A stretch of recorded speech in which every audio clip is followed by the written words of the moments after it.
guys, I'm SUCCESSOR here, back again with another Battle Deck episode for Clash Royale. Gonna be showing you off this new Mortar deck. The Mortar, like, it kind of feel like it's the new X-Bow by far. I've seen a lot of it, so I wanted to try it out and show you guys what it's all about. Do I want to say I think this is the deck to run to go through trophies? I would say it has potential, but I prefer to go use a different route. This is kind of like a cheesy way of playing, because it's kind of like it's a really annoying deck to play against, and it just feels like it's kind of, it's not cheating obviously, but it just feels like it, right? You know what I mean, it's like when you use the Expo, you feel guilty about it because you feel like it's an exploit even though it's not necessarily, because there's no bugs. It's how the cards are damaged and used. Or do damage and used, I mean. So let's go ahead and show off this particular deck, which I'll be removing after this episode. But if you want to use it, go right ahead. It definitely is fairly strong, but first let me donate. I gotta donate, keep up in my guild, or my clan. Let's go ahead and show you off the last few here. So we had some draws, we had a victory. I think we had a defeat with it, yeah, when I was first testing it. And then I started getting used to it and started getting better and better. Let's show off the last three here. So it's not really a deck that's really known to 3 crown for me personally. It's generally just to get the win. It's to grind trophies, not grind crown trophies, just trophies in general. Let's go ahead and watch it. All right, so we got a level 9. We're level 9, so it's fairly even right now. We start off with Infernal Tower and a cannon. We have the skeletons as well as a minion horde.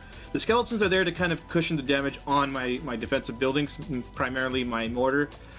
Same thing with the minion horde. It's just you go into defensive mode and you just try to barrel down their towers with the mortar, and that's all you do.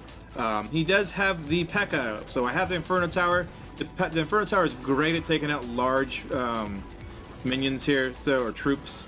We would lay down the minion horde to kind of alleviate some of the damage that might be done to my Infernal Tower, and we do take out the P.E.K.K.A. Now he is going to take out my Infernal Tower, and the wizard's going to go ahead and do some damage on that cannon as well as my tower, but we're going to clean it up for the most part right here.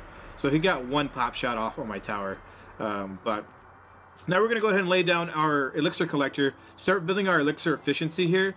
I do have a rocket on hand too. Generally what the rocket is used for is to take out their elixir collectors if they place it, because generally people place it by the tower, which with a rocket it's phenomenal, because you just rocket the elixir collector and the tower together just like this. Bam! And there goes his elixir collector and some damage on the tower. A win-win for me. So that's usually what it's used for. Or if you want to go in defensive mode and not really use your mortar, you can go ahead and start focusing on using your rocket in that fashion too. So again, we lay down the Infernal Tower, take out the P.E.K.K.A. Cannon's kind of just there to cushion some of the damage being done, and the skeletons were there to kind of help supplement that too, but I guess I didn't really need it. So now we're laying down the mortar. He's going to do some damage here. The bomb tower's going to do a lot of damage to it, but I'm going to lay down the minion horde to kind of take care of that bomb tower. I think it's going to take out the mortar just in time, along with its arrows. Arrows taking out the cannon as well. But these guys are doing a few hits there too, so they're doing really good damage actually, for the few that actually survived. So now, again, we're just going to lay down another elixir collector. When we see that there's like just dead air, I generally try to just lay down an elixir collector, because by the time he even summons anything and it gets to me, I have full elixir and I can kind of just deal with it. Here's when I saw an opportunity. He had the barbarians, so I went ahead and rocketed what I could for the barbarians and the tower together. This is where a little bit of a mistake was happening on my part. I kind of was premature on that Infernal Tower, thinking he was going to drop a P.E.K.K.A., but he dropped it on the other side. But we managed to take out most of his health with the minion horde, and now we're going to go ahead and just rocket everything and clear the board here to make sure that he's not going to do a lot of damage to me. I do have it set up for a win, so I'm going to go ahead and probably just D up at this point. Yeah, this is what I'm doing. I'm D'ing up, cycling through my cards to make sure I have a rocket on hand so I can take it out. So that's literally what I did. I literally cycled my cards so I got the card I wanted, so I can guarantee the win here in the end. The P.E.K.K.A.'s gonna get taken out. He can't do any damage. I'm in the win right now because he cannot push a tower, and now it's in overtime. I rocket and I win. So you can see the cheesiness of this deck. It's quite dishonorable, if for lack of better words. But let's go ahead and go to the next match here. Alrighty. This is a 2700 trophy range as well, so if you guys are wondering when this is effective, I would definitely say the 2700 to 3000 range, because I had no problems getting trophies. Obviously I use other decks, so I do manage to drop here and there, but if I were to strictly use this deck, I can definitely see it being pretty efficient at getting trophies, just not 3-crowning. I don't think I'll ever get a 3-crown unless like the guy just completely messes up. But here we are. We got somebody with a similar take of a deck with a Mortar himself, but we managed to take out his troops before. See the princess, so I rocketed what I can, doing some damage on the tower as well. The prince is going down. I get him a little bit scared, so he is going to do a lot of damage. I placed down the minion horde, but it just does not stop the prince in time. I didn't really have any options there. I didn't have a cannon. I didn't have troops like the skeletons to kind of stop the charge, so I had to take the damage. There's no other choice. Alright, so I'm gonna lay down another elixir collector. There's dead air, right? So lay down the elixir collector, get the elixir efficiency going. He lays down the elixir collector next to his tower, knowing I have a rocket. Not a good move. So if I feel the need, I will take out the elixir collector with the rocket here momentarily if I feel like it's needed. And luckily, I don't take out the mortar, but it's not close enough to take out my towers. So I just rocket the elixir collector along with his tower and lay down the infernal tower to take out the prince along with some skeletons, and we're good. So right now I'm a little bit in the lead, not by much. The elixir difference is not a whole lot difference. He gets a hit on the tower, but my minion horde takes care of that. Here comes the princess again. I'm just gonna arrow her and just try to do a little bit of damage to the tower while I can. Now we're in the double elixir phase. This is where it gets nasty, because I can just rocket without fear of expending too much elixir. I also laid down an elixir collector to just make it even more effective. So here we are. I'm gonna go ahead and just place my cannon. We're gonna go ahead and make sure we take out his mortar first before we even rocket. We want to make sure we're not gonna like be premature and start trying to use rockets while he's just destroying us. So that's the big deal for me. We take out the princess. We do some damage to the tower. Now we're gonna rocket. We're gonna lay down a cannon, so we can go ahead and start hitting the mortar here, and we are gonna take it out here momentarily. So there we go. We have another rocket coming up. We're definitely gonna use that for the win. It's generally the same concept over and over and over. Like you just barely survive, and then you just win with the rockets.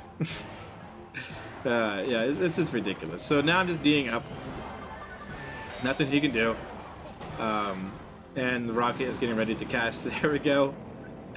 GG. There it is. There's another win. Definitely is a cheesy way of playing Clash Royale. It definitely is the next expo. I see it so much right now.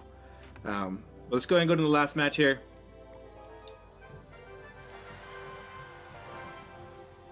Alright. So here we go. We're going to be laying down the cannon and the mortar to follow up, probably, since it's all we have on hand. We don't want to cast the minion horde if we don't have to. We want to keep that on hand in case there's like something large that's coming towards me.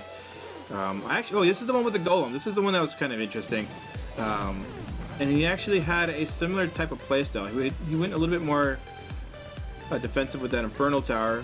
Some people don't even have defensive buildings nowadays because of the nerf, but right now he's going to do a little bit of damage, but I don't really care to kind of address it. I'm going to go ahead and work on my elixir efficiency here. Who cares about the Ice Wizard, right?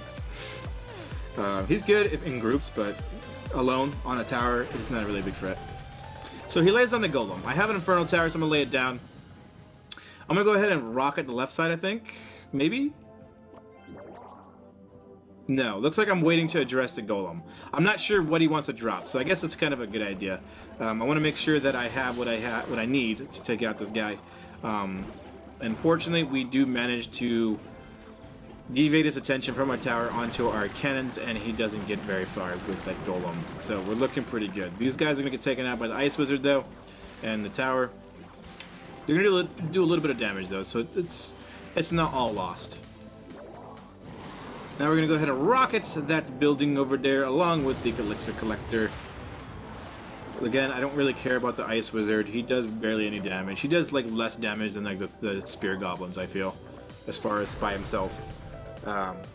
But yeah, so here we go. We're laying down the mortar to kind of address the left side, do some damage while the golem comes down, because now he's like kind of hurt on Elixir. So we're going to get a few shots off, and then we're going to go ahead and get taken out by the Inferno Tower. Now we're laying our own Inferno Tower for the golem. He's doing his combo, the Knight Golem combo apparently. But we managed to take it out. He does arrow the minion horde, which is actually pretty nasty, but we manage, I think. It looks like he's not going to be able to take out much at all. He only take out the Inferno Tower, the cannon at the very end, but the Musketeer did do a lot of damage, though. It actually did hurt quite a bit. I'm probably going to rockets... Oh, no, I'm going to place the mortar, that's right. I knew the Inferno Tower was going down in a second, so I wanted to place the mortar, do some damage again. There's another Inferno Tower. He's just placing them on that side to just destroy my mortars. It was so funny. I just do little pop shots there and there, and it's just enough to take them out. So here we go. Another golem going down, biting the dust.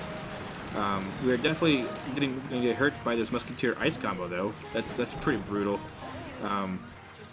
But it looks like we are going to manage here. Whew, there was a lot of damage, actually. He's doing really good. But now, at this point, I'm just going to go ahead and... Oh, this is where it gets crazy. He lightning strikes right here. I'm like, oh boy, I need to rotate through all my cards. So I'm dropping everything I can.